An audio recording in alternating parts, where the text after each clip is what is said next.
কম সংখ্যক আসনে জয়ী হওয়ায় অভিমানে সংসদে যোগ দিচ্ছেন না ঐক্যফ্রন্টের ৮ সংসদ সদস্য।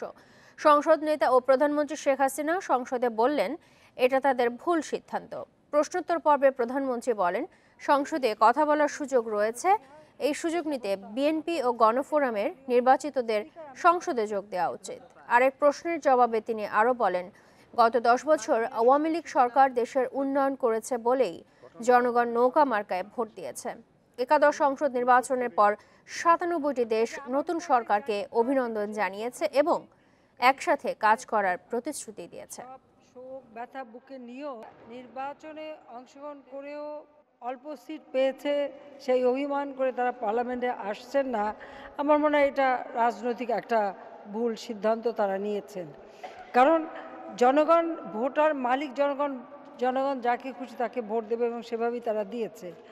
কাজে যদি তারা পার্লামেন্টে আসে তাহলে তাদের যদি কোনো কথা থাকে তারা কিন্তু বলার একটা সুযোগ পাবে। আর এই সুযোগটা শুধু পার্লামেন্টের মধ্যেই সীমাবদ্ধ থাকবে না। এখন যেহেতু মিডিয়াতে সম্পূর্ণভাবে সরাসরি যায় এবং সংসদ টিভিও আছে, তার মাধ্যমে সারা দেশবাসীও তারা জানতে পারবে এই সুযোগটা তারা কেন।